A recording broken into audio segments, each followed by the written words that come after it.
So,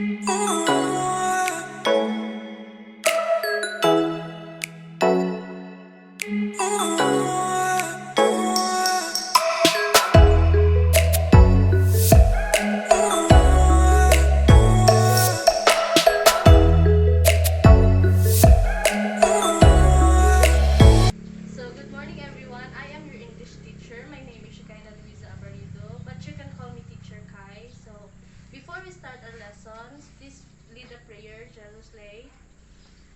Dear God, thank you for looking after our school. Thank you that you love each and every one of us here. Help us to learn, play, and share together so that the wonderful world you have made becomes more beautiful every day. Amen. So, before we start our lessons, please pick up pieces of papers and arrange your chairs, everyone. So, so is everyone present? Yes, teacher. So, Jerusalem Fronteras, Present. Israel A, Present. David Lay, present. So before I will give a heads up for our topic, I will be stating some classroom rules that you all need to follow. So number 1 is be prepared for class. Number 2 is be quiet when the teacher is talking and or when your classmates is talking. And number 3 is always raise your hand when you want to speak.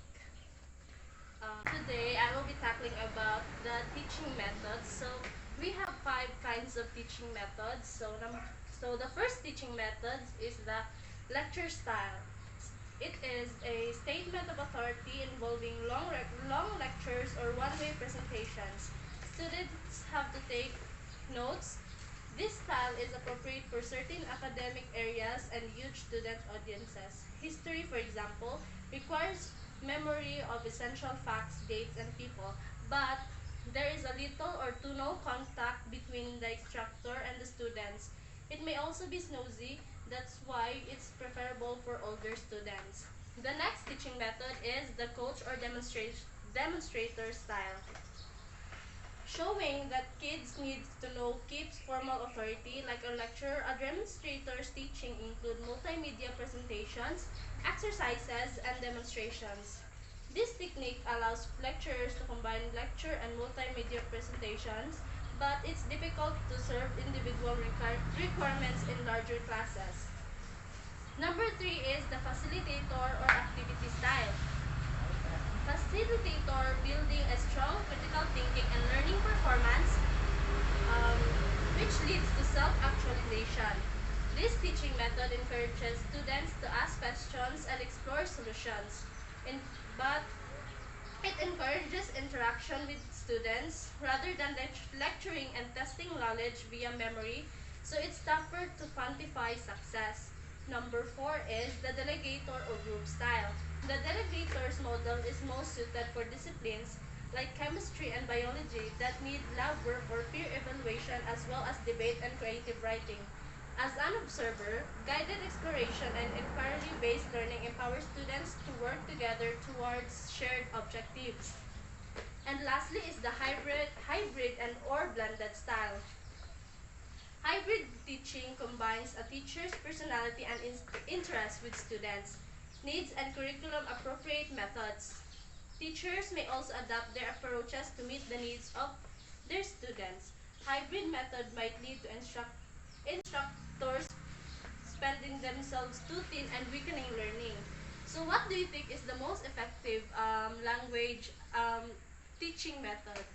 For me, teacher, the most effective teaching method for us is lecture style because us students need someone to teach or lecture us where we are able to understand. Oh, very good, Charlotte. Thank you for your answer. For our next topic, what is interactive language learning? Does anyone know? Teacher. So, it refers to both communication between people and to engage of a user with an online computer program. Language teachers must employ effective pedagogy to assist pupils learn their target language. Interactive language education encourages students engagement and communication practice. Interactive language learning. Language is without a doubt one of the most magnificent gifts that the human race has been given. Despite the fact that other species are known to have a communication system, human communication is unquestionably the most complex on the planet, and this is true without regard to self-serving bias. When with Wilga M's River's 10 Principles of Interactive Language, she was able to distill her lengthy list down to 10 sections. So number one is the student is the one who is learning the language. The idea places a strong focus on the learning of the students. The value of self-learning is emphasized in this article. An important objective of this concept is for the learner to accumulate blank or mental representations of the language that he or she is learning. It is also thought that mental representations help the students feel more confident while speaking and writing in the language. The next principle is the learning and the teaching of a language are modified by the needs and the aims of students in different contexts.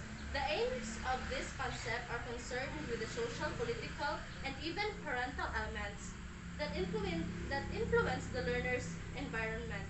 The economy has an impact on the strengths in language instruction as well. This is particularly noticeable since many people are studying the English language as a necessity for their jobs. The third principle is that language learning and teaching are built on everyday language use with the conveyance of meanings serving as the foundation of all tactics and procedures in the field. This makes use of the phrase practice makes perfect, which means practice makes perfect. The significance of interaction between the student and the instructor cannot be overstated. The fourth participle is that classroom relationships are centered by mutual like and respect, which allows for the expression of both teacher and student personalities in a non-threatening environment of cooperative learning. When people work together, they may guarantee they both benefit from the learning process. Essentially, the idea suggests that a welcoming environment would be most beneficial for language learners. This is logical given the fact that most confidence level of the students would play a critical part in the overall success of the course. So now the fifth principle is that language knowledge and language management are essential for effective language uses. This idea is likewise predicated on the understanding on mental representations are vital in the process of language acquisition. So number six is the development of language control takes place via the process of creativity, which is fostered through interactive and participation actions with others and can be seen as the on these principles, there are striking parallels between them and ideas of integral teaching. As is the case in this instance, the significance of student engagement. So number seven is to facilitate learning and conceivable media modality is used. This concept in place to guarantee the learning opportunities are maximized to the greatest extent possible. Acquisition aids may take the shape of books, visual aids, and other materials that can be used to help in learning of a foreign language. Number eight is testing is a tool for improving learning. It is important for both learners and teachers to know that performance evaluation is critical in any classroom environment, whether formal or informal. So the eighth principle is testing is a tool for improving learning. It is important for both learners and teachers to know that performance evaluation is critical in any classroom environment, whether formal or informal. As was the case in this instance, the ability to communicate in a foreign language. Number nine is students learn to function happily within or in touch with another culture as a result of their language learning experience. Additionally, cultural pictures and other materials which is connected to the foreign language being taught are taught in order for the students to get excellent command of the foreign language. And the last principle is that the actual world goes beyond the confines of the classroom. Language acquisition takes occur both within and outside the school environment. This acknowledges the limitations of traditional classroom learning because of the constraints on in displays language used in school differs from outside of them. So, are there any questions? No, teacher. So for tomorrow, please study the topics. It is on your English book page 35 to 40. So we will have a short quiz tomorrow. So that is all. Thank you so much for your cooperation.